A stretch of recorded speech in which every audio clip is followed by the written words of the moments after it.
Johannah, if you can just run through to your slide. That's me, that's the CCPN, and here we have Johannah's slide. So Johannah is a recent Oxford Brookes graduate with a master's in architecture. She is currently working as a Part 2 architectural and urban designer at Troy Design, Planning and Design. And we're going to be hearing about her thesis, which is her final project, Reclaim Brixton. Johannah has actually just been nominated for the 2020 RIBA Silver Medal Award. So we are in auspicious company. Thank you very much for joining us today, Johannah, and sharing her thesis with us. And thank you also to Tomi, who is handling the admin portion of this evening. So over to you, Johannah. Thank you very much. Good afternoon, everyone. Big apologies for my internet connection. It literally just stopped working at the wrong time, but thank you all for your patience, and I really appreciate that you stuck around to listen to this presentation today. I want to say a big thank you to Jacqueline and CCPN and Global Design CIC for having me today. And I'm just really excited to share my work with you. I started this project in September 2019 and not realizing how relevant this topic was going to be a year later in 2020, as many of us has been affected by the BLM movement this year, and how racial injustices have affected Black people in all areas of our lives, including urban development. So the programme for this afternoon goes as follows. I'll begin with an overview of a portion of my research, which helped inform my Brixton case studies, a summarised case study on Brixton arches, where I speak about where they went wrong, a summarised case study on Peckham Palms, and I'll speak about where they went right, a pre-recorded video of my proposal, Reclaim Brixton, and then we'll end with a Q&A with some thoughts and discussions that we'll be engaging with everyone. And then lastly, Jacqueline will close the event, as well as promoting the next CCPN event with Akil Scaife-Smith from Resolve Collective. So, Dr. J.W. Berry, a social and cultural psychologist, proposed a model for acculturation which helped me understand different adaptive outcomes of Black migrants in the UK. The classic definition of acculturation is when groups of individuals having different cultures come into continuous first-hand contact with subsequent changes in the original culture patterns of either or both groups. Or in simple form, it means the process of sharing and learning the cultural traits of all social patterns of another group. Berry proposes 4 possible strategies of acculturation, including assimilation, separation, integration, and marginalization. For example, in assimilation, individuals adopt the practices and outlook of the dominant culture and give up their culture of origin, often by seeking regular contact with the dominant society and avoiding maintenance of the original identity. Berry also proposed 4 possible strategies of society acculturation, including multiculturalism, segregation, melting pot, and exclusion. Although Berry's model identifies the significant processes of acculturation, it's also reductionistic and limiting. Berry's model does not allow room for multiple dimensions that occur through acculturation, not acknowledging how certain aspects of migrants' behaviour can overlap. Therefore, these acculturation models are much better explained through a Venn diagram, overlaps instead of 4 separate defining sections. My Brixton case studies were selected and loosely categorised by these definitions in order to understand and explore these sites further for my proposal. The sites I selected were Brixton Soup Kitchen, representing marginalisation/exclusion, Brixton Village/Brixton Arches, representing integration and multiculturalism, the Black Cultural Archives, representing separation and segregation, and Pot Brixton, representing assimilation/melting pot. In this case study, I'll be discussing the changes that occurred within the Brixton Arches redevelopment, supported by my primary and secondary research and observations. The Brixton Arches and Brixton Village are indoor markets and stores which reside underneath the Brixton Station railway tracks. The Brixton Arches and Brixton Village are, Afro-Caribbean migrants arrived in Brixton in the 1950s, and this was also when the street market stalls first appeared on Electric Avenue. From this point, the street markets began to develop an international flavour. The eastern and western side of Brixton Arches and Brixton Village are divided by Pope's Road. The western side of the Arches have recently been refurbished, but have had a lot of resistance in the community. The eastern side of the Arches are in its original state and continue serving the working class community, but also features many unused arches. Brixton Village, located in the southern side, has a multicultural depiction, but is also gradually being gentrified. Brixton Arches, Brixton Village, and its surrounding markets are home to many small local businesses who are largely from migrant communities. Their stores directly cater to multicultural groups, particularly to the African, Caribbean, and Asian demographics within Brixton, and therefore are an integral part of the district and a vital part of the town centre's economy and identity. Network Rail began the refurbishment and redevelopment of the eastern side of the Brixton Arches between Brixton Road and Pope's Road, including the change of use from 9 arches and alterations to existing units to provide a mix of retail, restaurants, and bars within the 26 units and 13 kiosks. The Network Rail's design and access statement stated that the development will return the arches to single-use tenants and remain as retail, food, and beverage usage while they will encourage more people into the area. This suggests their economic strategy of commercializing the arches to regain greater returns. As a result, commercialized businesses have taken over these former stores, contributing to the erasure of the culture due to gentrification. The approach to redeveloping Brixton Arches was unhelpful. Lambeth Council could have worked with the existing businesses to renovate their stores, helping them adapt to the incoming demographic, but instead they increased rents was used to push them out. Network Rail also rebranded the well-known Brixton Arches to the Pillars to give homage to the founding pillars of the Brixton Arches community. However, this rebrand is more likely to be a marketing tool to differentiate the former arches from the new arches and even the arches in the eastern side. According to their website, brixtonpillars.com, only 9 business owners returned and only 1 being Black, since the others could not afford or was not willing to pay the 300% increase in rent. A positive aspect of the website does articulate the history of Brixton and the vibrant culture that is introduced to the district through the Windrush generation, acknowledging cultural important sites such as Windrush Square and the Black Cultural Archives. However, the website seemed to have been a great distraction of the development-led evictions and the community-led resistance. Network Rail initially wanted all the tenants and traders gone, giving them no right to return, but because of the community's oppositions, some will return despite increased rents. Network Rail also wanted to increase the rent by 300% immediately, but it will now be stepped over a 7-year period. They also offered statutory compensation to all small businesses, but then later on to receive additional discretionary compensation.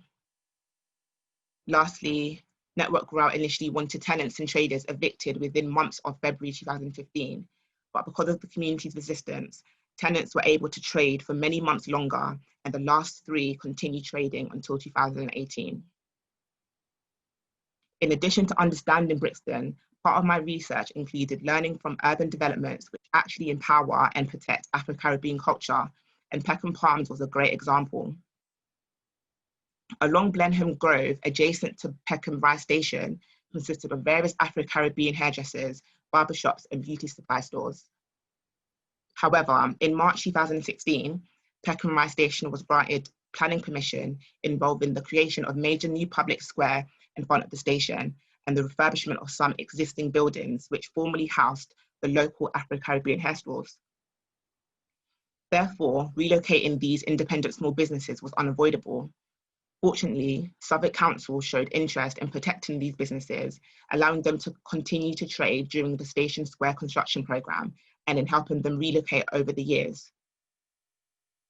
As a result, the Peckham Palms development was birthed, a vibrant new home to several independent Afro-Caribbean hairdressers and barbershops, providing spaces for new small-scale businesses and community facilities for the local residents in Peckham. The site is a backland unused garage site on Bournemouth Close, approximately 1,418 square meters in size, and only a 4-minute walk away from the former site at Peckham Rye. However, due to Bournemouth Close being a backland site behind residential properties, the hub can be easily missed as it's not directly on the high street for first-time passerbys. The urban design qualities, legibility, and access can be improved in order to encourage footfall towards the site, so it doesn't solely rely on word of mouth and potentially affecting the profitability of the independent businesses. The Palms also addresses the issue of underrepresented Black female ownership of the Black hair industry in the UK. Therefore, the development was created for this demographic, allowing Afro hair and beauty startup companies and individuals to focus on female entrepreneurial ventures while supporting traders from BAME backgrounds.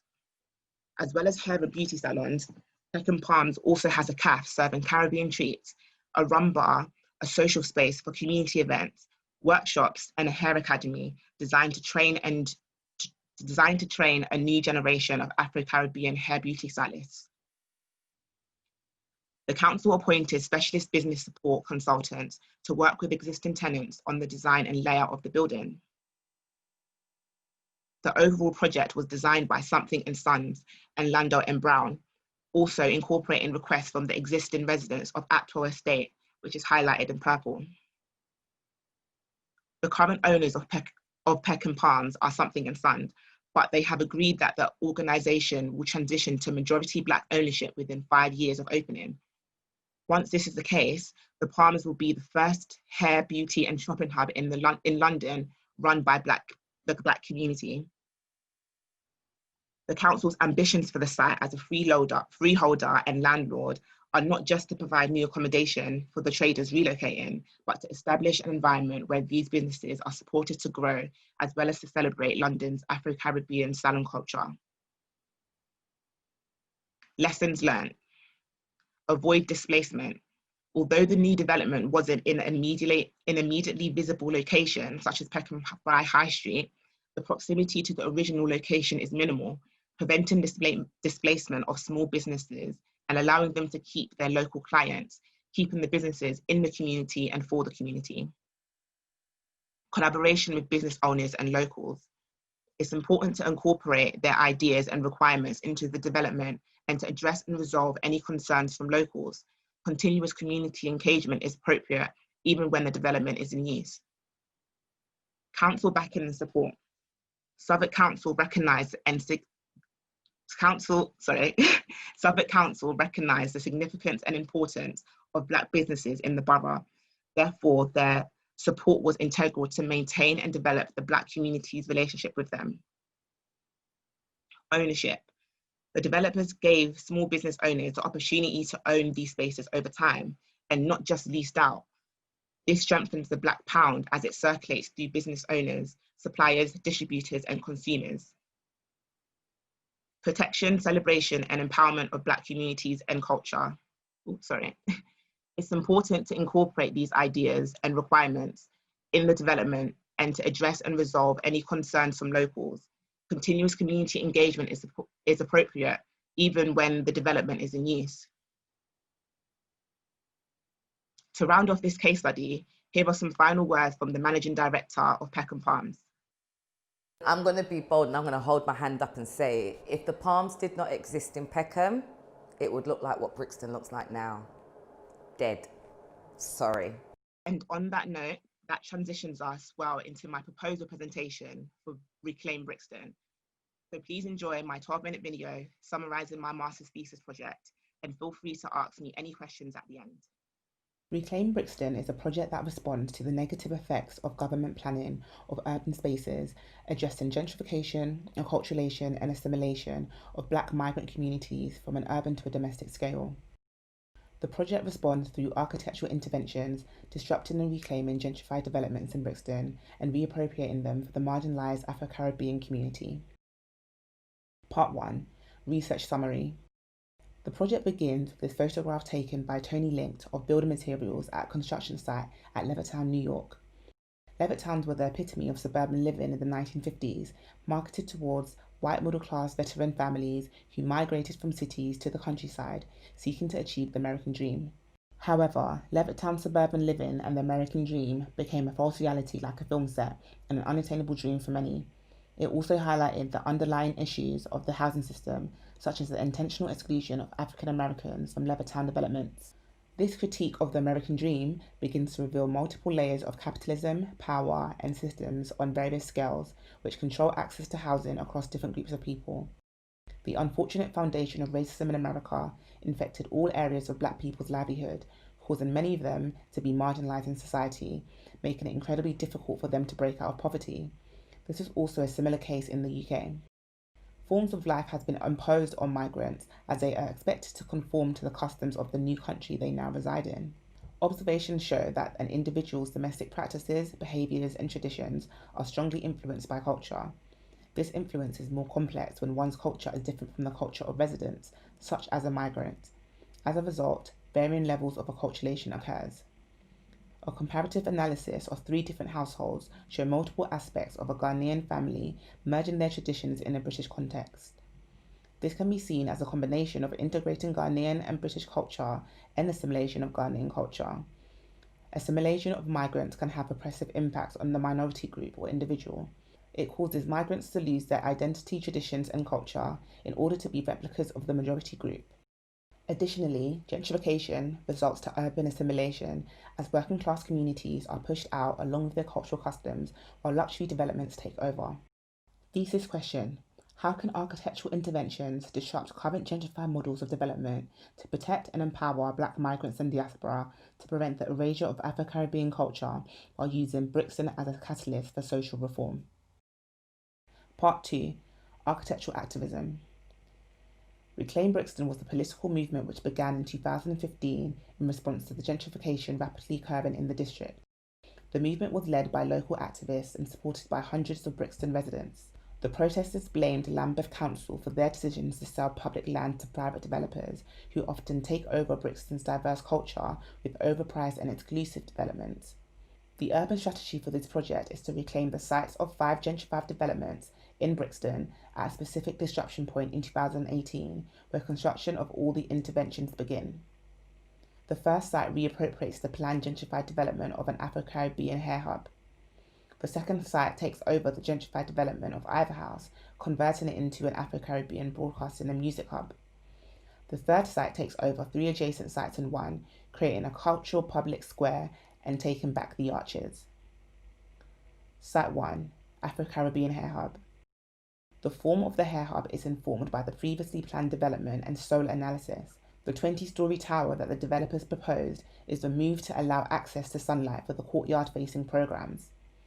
New access points are created to make the site more permeable.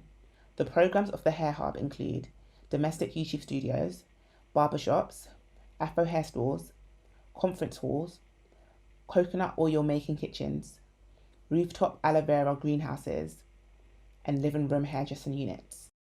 Above the living room hairdressing spaces reside the other domestic rooms in the apartment, including bedrooms, bathroom, and storage.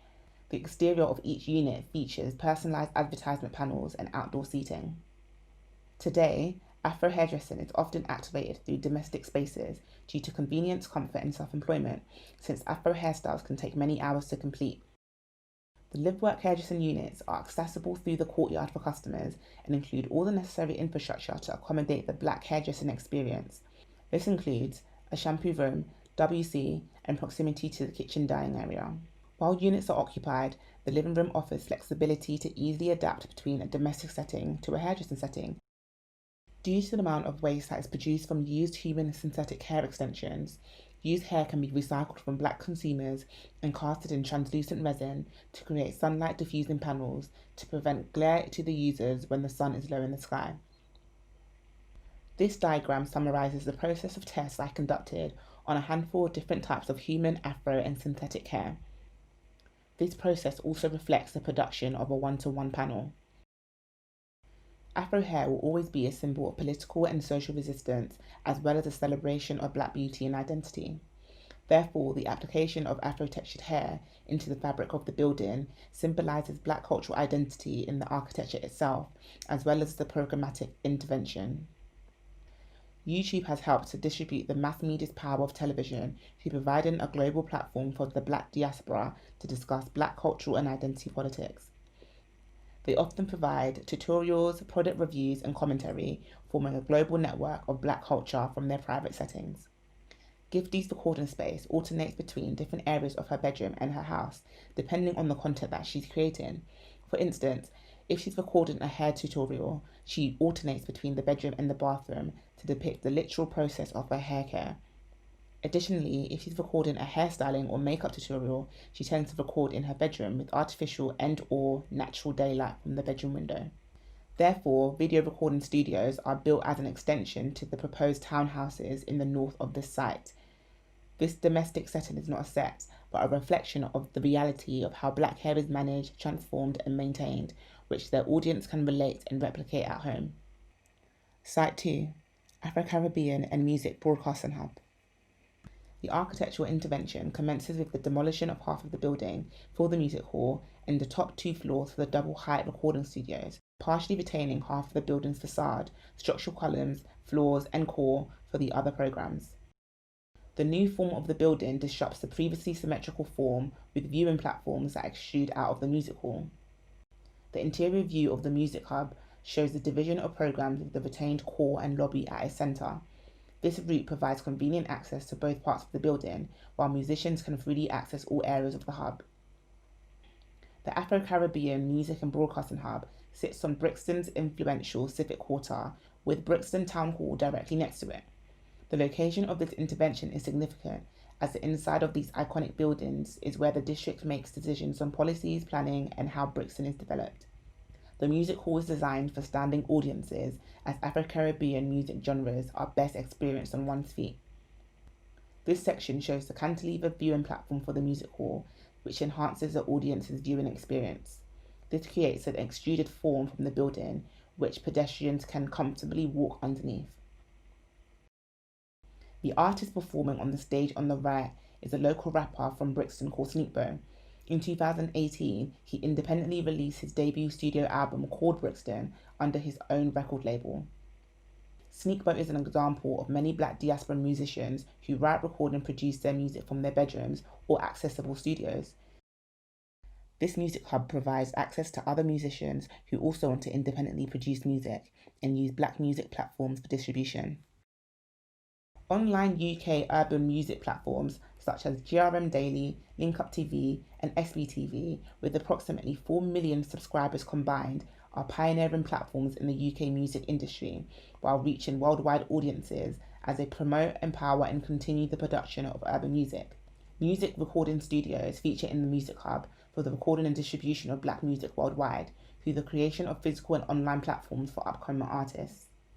Double heights and thick wall build-ups enhance acoustic qualities for audio recording, replacing the 2 stories which were demolished. The studios are also aesthetically bold for visuals to be recorded and backgrounds to be digitally altered. The structure of the ground, first and second floor is maintained and is a product of the existing architecture and reappropriated as part of the urban strategy.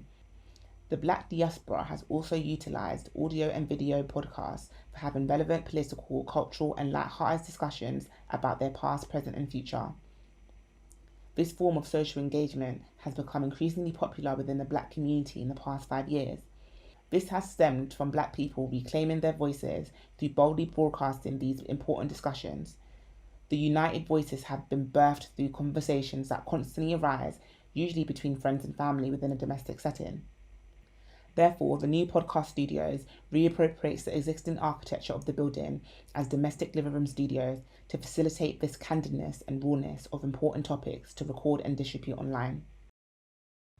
Due to Prop Brixton, the home of Represent Radio, being demolished as part of the urban strategy, Represent Radio will now be relocated to the ground floor of the Music and Broadcasting Hub, along with other independent urban radio stations, so they can continue to promote Black music to the masses. Site 3, Cultural Public Square and the Reclaim Brixton Arches.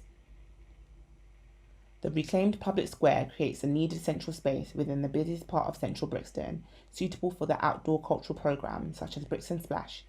This was a popular annual street party celebrating Caribbean culture, which has been cancelled since 2016. Many locals believe that this is an act of social cleansing in Brixton. Instead of a huge annual festival like Brixton Splash, the cultural square allows the flexibility and adaptation of weekly events, organically integrating all the communities in Brixton. The wooden pallets are used as an extension of the adjacent market and reappropriated as temporary and portable public furniture. Local food vans are able to sell authentic cuisines from Afro-Caribbean cultures, as well as barbecue pans for grilling jerk meat. Flexible stages can be assembled for music events. Additionally, sitting, walking, cycling and socialising can all take place within the square. The design of the planned refurbishment of the arches is maintained but reclaimed and given back to the previous small local business owners, which Network Rail previously evicted. Part 3. Conclusion.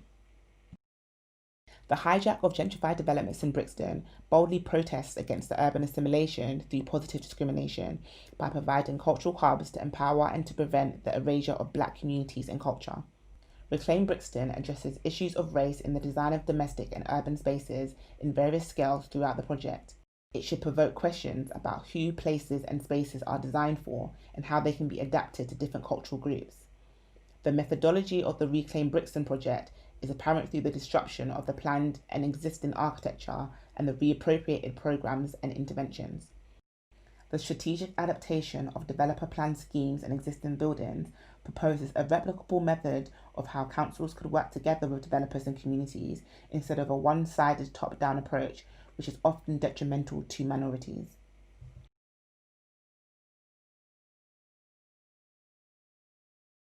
Yeah, thank you for listening to my presentation and some aspects of my research. I welcome any comments and thoughts and questions that anyone has that you've heard today, and I'll pass over to Jacqueline, who will facilitate this next part. Thank you very, very much, Johannah. That was quite insightful. Now we are going to welcome any questions that you may have a bit of an informal discussion. While you're formulating your questions, and I see that we have one already, asking what was the rationale behind selecting 3 sites in Brixton instead of 1? So that's just come through from Joy to everyone. And I just wanted to ask the one question. So you gave the information about the 9 former business owners who were able to return. I just wanted to ask, out of how many businesses overall for the arches? And then we can get you to talk about the rationale behind the site selection. So originally there was 26, sorry, there's an echo. Okay, originally there was 26 small businesses and 13 kiosks that were there originally, and then 9 of them had returned. Thank you very much. Would you want to maybe explain a bit more to Joy about the selection behind the 3 sites in Brixton? She's sharing the number instead of just focusing on 1. The reason why I chose 3 sites instead of 1 is because I wanted to explore the different conditions that my proposal could basically disrupt. So, for example, the first site, that was a residential scheme, and the second site was a residential scheme as well, but it had more of like a mixed use program. And then obviously the cultural public square with the arches is also more on the commercial side, as well as, providing spaces, outdoor spaces for the community. So I felt like it would be, useful to test different scenarios and different conditions to test my my proposal in different forms. And yeah, so that can also be replicable in other gentrifying boroughs as well. Okay, thank you. I'm seeing that we have a question here about how we can balance the cultural aspect and profit-making investments. I don't know if you gave any thought to that, if you have any. Sorry, could you repeat that? The question is, how can we balance the cultural aspect and profit-making investments? So they're trying to see how can we retain the culture and still be profitable? I think it depends on who is like funding these schemes. I think certain developers don't have, you know, the end users' best interest at heart. They really, you know, look to profitize off, you know, luxury developments, as I've explained. But if there are, you know, developers who can, for example, work with councils to basically use like their development profits and put it back into the community. So for example, Brick by Brick, that's sort of what their business model is like. They are a council, well, they are paired with Croydon Council, and the developments that they build, the profits that they get from that is reinvested back into Croydon. And I think a similar model could actually benefit different boroughs to incorporate, you know, culture as well as, you know, profits and, you know, improving the economy as well. Okay.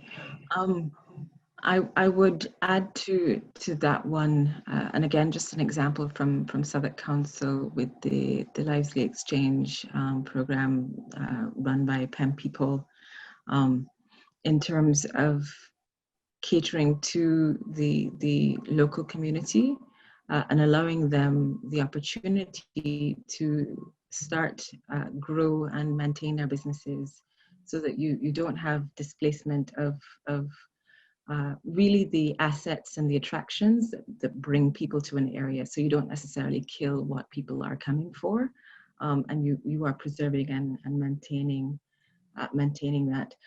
This is a really good question. I'm opening it up to the floor. If anyone has any suggestions or comments on this particular question before we move on, feel free to turn your video on, unmute yourself, and maybe make a comment. If you can just raise your hand, we can try and help you with that in terms of the admin. If anyone has anything they want to add to that particular question.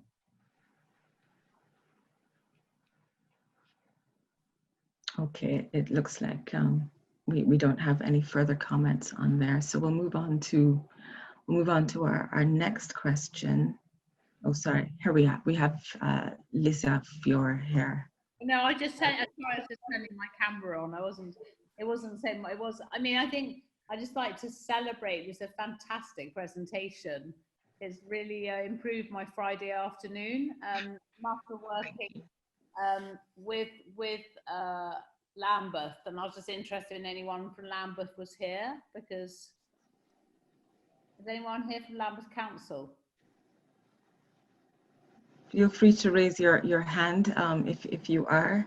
If you aren't, perhaps we can arrange another presentation to them. And I'd really like, you know, obviously it'd be great to present this to government, to anyone making policy, which is the proposal that if you own property in a place, you have a responsibility to context and not just to your wallet.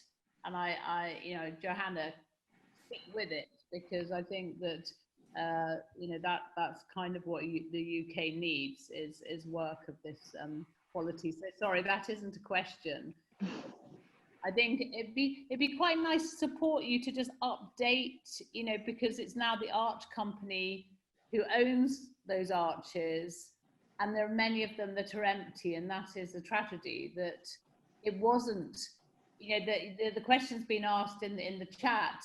How do you balance between, was asked, you know, how do you balance commercial interests with community? Well, actually, the greediness of putting up those rents has resulted in them getting less money. because so many of the arches are empty. So that idea of a longer term return on investment and supporting the value you have already can be a better economic, it doesn't have to be and or, I think, and I think you've really demonstrated that. Thank you. Thank you very much, Lisa, for sharing those insightful comments. Okay, Yeah, so I wonder if the planning for future London is still a white paper, but there's pillar 2, there's defined about engaging with communities and creating sustainable places. That might be something that you could raise. I don't know how far the project is, but that's a white paper that's getting comments at the moment, and it might be useful. That's new changes from planning laws that might come in. okay, thank you very much for sharing that, Tariq. And Tariq has he's put that in the chat as well, so we can put that on our radar and see what we can do in terms of commenting on that white paper. We have another question here, and this one is from Michelle to everyone. Michelle is asking, what actions do we think that we as individuals can do to help make developments and regeneration projects be of better benefit to existing communities? And again, maybe we can open that question up to the floor. Joanna, do you want to start? Yeah, I think it also like requires people to be in like the spaces to make these decisions happen. So I feel like a lot of, councils or practices are designing spaces, but they don't necessarily directly relate to the communities that they're doing that for. So I think just being more intentional about,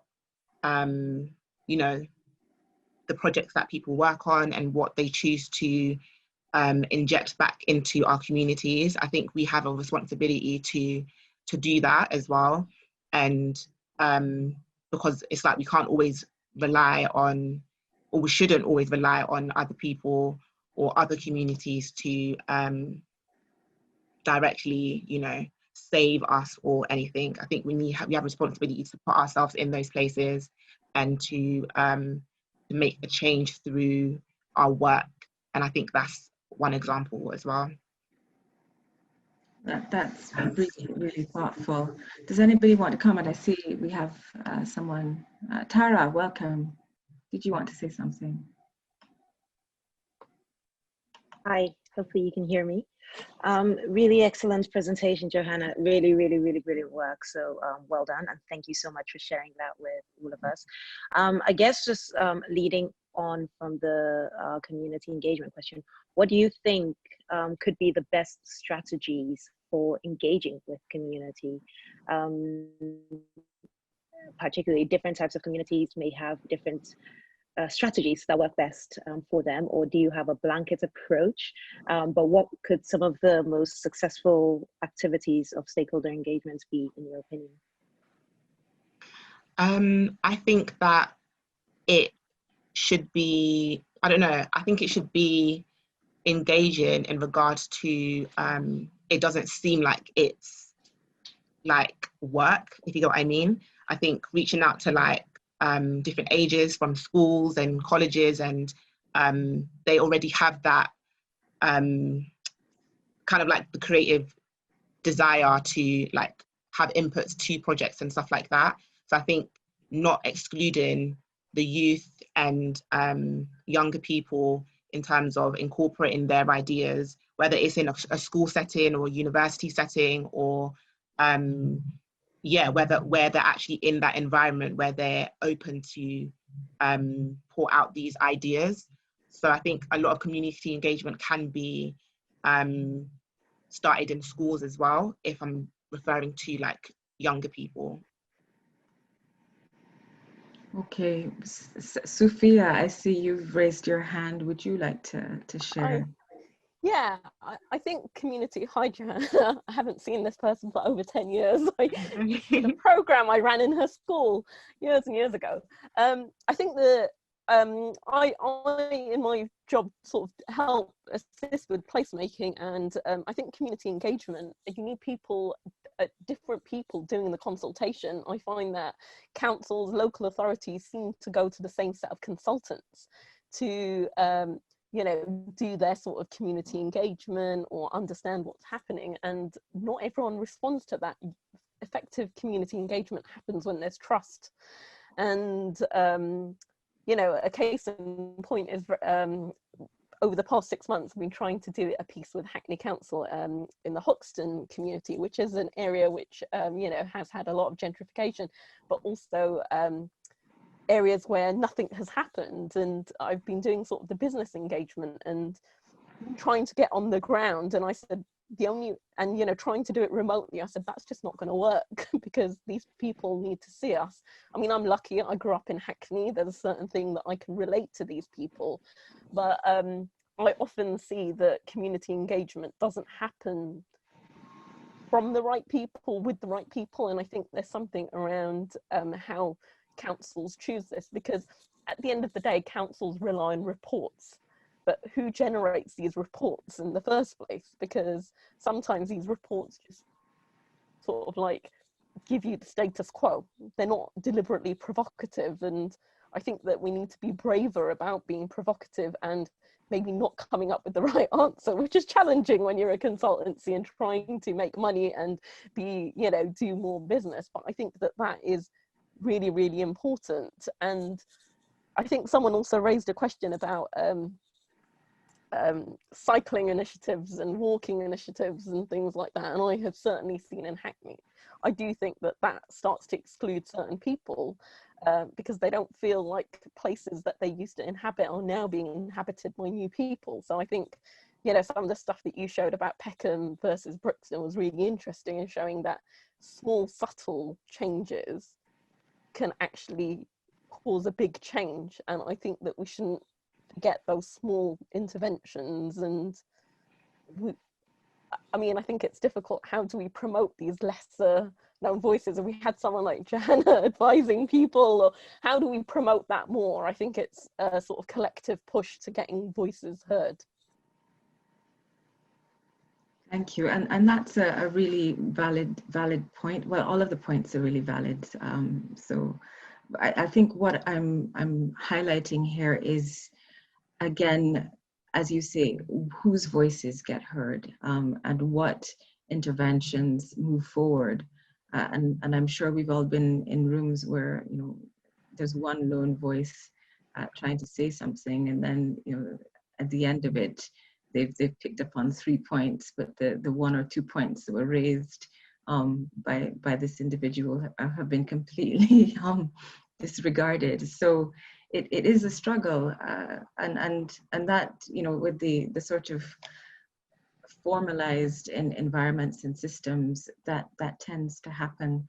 There's a question here from Christopher as to how local communities themselves can actually drive engagement. So we're sort of flipping the question on its head and looking at the other perspective, and that would be a good one to open up to the audience to sort of hear in your experience how is sort of community-led engagement happening with regards to urban design and town planning, so that the cultural sensitivity is retained. Does anybody want to comment on that one?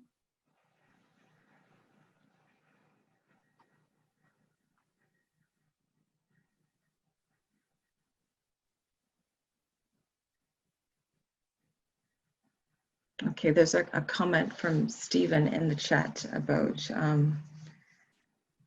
getting the end user involved in the design.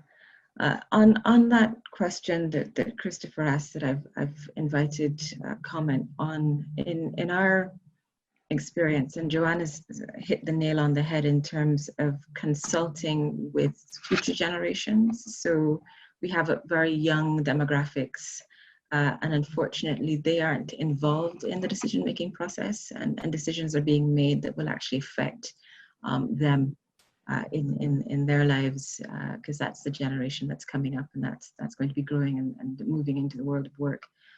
So we are missing opportunities by not necessarily consulting with a wider range, or rather engaging, because consulting is a bit of a checkbox exercise, engaging with a wider range of people.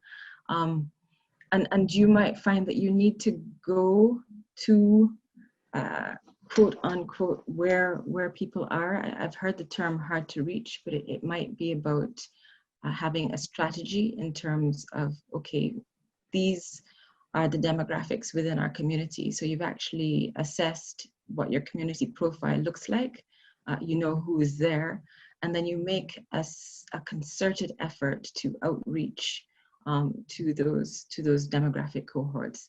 And it's not going to be a one size fits all, as I'm sure you're all appreciating and understanding. We've heard a very culturally sensitive presentation catering to a specific demographic that makes up a community.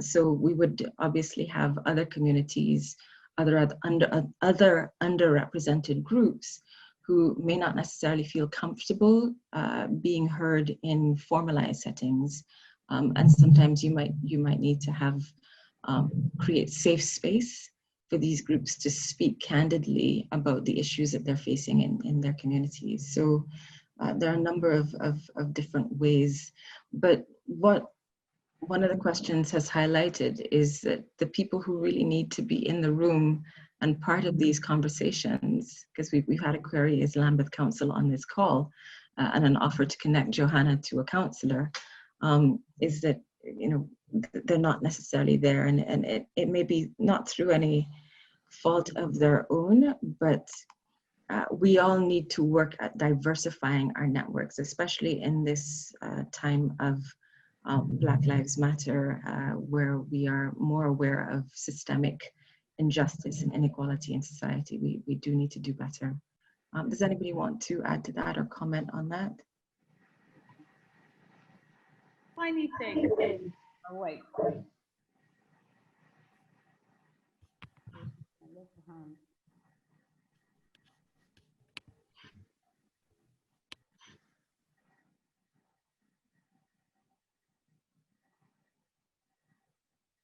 Okay. Oh, sorry. I would like to comment on that. I think the interesting thing and possibly the most effective thing I think about Johannah's work is the fact that as a young student or as a young person in general, I can understand and relate to what she's trying to do when she gave the example of Gifty and the YouTube space and how they use space. I think this generation, or the younger generation, the upcoming generation, we have a very large online presence. So I don't believe that these people necessarily have to be in the room physically, but also maybe just consultants or whoever is in these conversations, them having a basic understanding of what people in these areas are doing, and they have access to this information because all these children, all of us, have such a large online presence. So I think you can start to really understand how people use space and what they appreciate in space just by looking at their online trail. So I think there is obviously a need to get people in the safe space and be able to speak, but I think also from just observing how young people in these spaces are interacting with one another and where they go and what the events are, for instance, with this cultural hub, all of these podcasts, etc. We only have access to them online. You don't need to go. I have no idea where all these podcasts are actually taking place, but I know what they're talking about based on my online connection with them. So I think that there is that aspect of being able to retrieve this information from the World Wide Web, because there's just so much information to give. So I think that's also something to consider for people to join in and try and get used to it. Thank you. And really great presentation. Thanks, Johannah.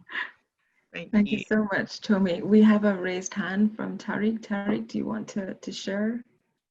Yes, I was going to say, I guess this local community engagement has to start from the very beginning. I'm guessing, unfortunately, our planning system is not great, and you don't have resources available, so communities are only aware when a lot of that process has already taken place. So it's possibly you need to put pressure on the government and local government to kind of make sure that the national policy framework is changed to involve at the earliest or at the beginning a community engagement to participate. That's from me. Thank you. Thank you very much, Tariq. Okay, so we're getting a lot in our chat about having you know, sort of bottom up. We have an example from Sophia on the Camden High Line proposal and how that was a good example of the bottom up design led approach. I don't know if you want to expand on that, Sophia.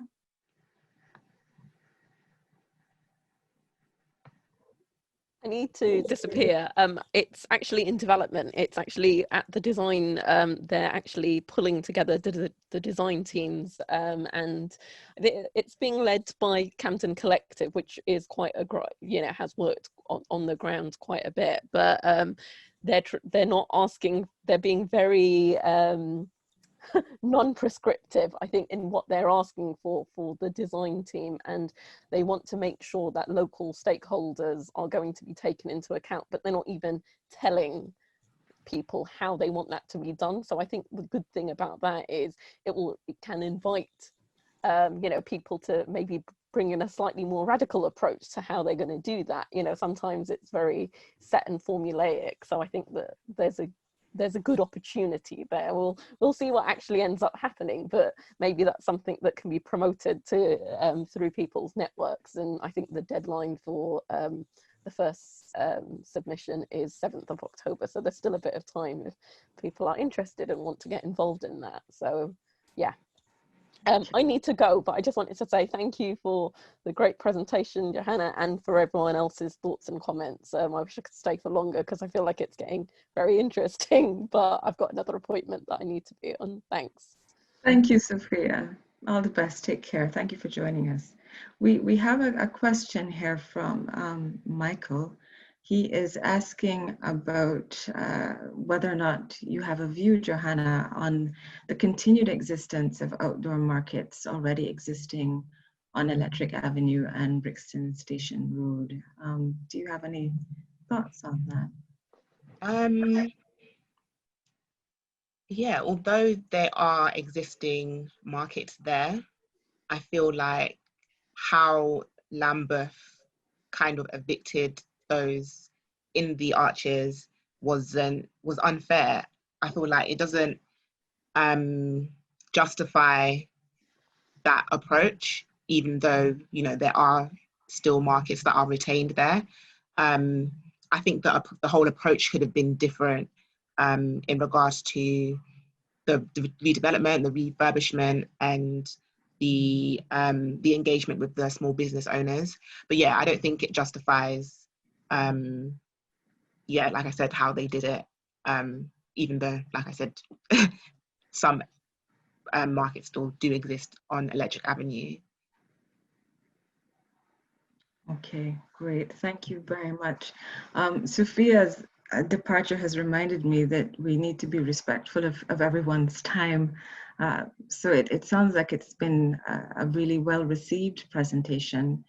We have questions as to next steps. For Johannah, we have invites to connect her to councillors, all of which we're happy to take offline. I believe you all have access to us and to Johannah through the Eventbrite. Just email the organizers so we can try and pick up on some of the things that have been left unsaid and some of the questions that have been unanswered today, unfortunately. Johannah, would you mind just showing our last slide with regards to our next event? I'm just going to shamelessly plug our next event. So Creative Community Placemakers is going to be very pleased to host Akil Scaff-Smith, who is the head of design at Resolve Collective. He's going to be talking to us about temporary uses in urban spaces. And to quote, "A good time, not a long time, rhythms, loops, and temporariness in urban space." So he's going to be talking about the UK context, the term meanwhile use, and how that's used to describe the practice of a space or a structure's interim use. He's going to take us through meanwhile and temporary in the context of some of the work of Resolve Collective, and also reference some of the work of others. So the talk will look at the questions of temporary urban interventions and what those raise in our cities, and discuss how we might want to address some of those issues in terms of maybe capitalizing on the temporary that's successful and making that more permanent. But that's happening on the 23rd of October at 5 p.m. So we do the fourth Friday of the month, so Friday at 5. And again, tickets are on Eventbrite and available now. Thank you all for attending. Thank you so much, Johannah, for sharing your work with us, sharing your thesis, for an excellent presentation, really, really thoughtful in terms of the research and covering a broad area and getting precedents to sort of show what's been done well. So I think everyone here has taken something of value away from today's presentation. Thank you also to Tomi for supporting, and to all of you for coming and giving us your time and your attention and for your patience. We look forward to seeing you at the next CCPN event. Have a lovely afternoon. Thank you, everyone. Take care. Thank you. Bye-bye. Take care. Thank you.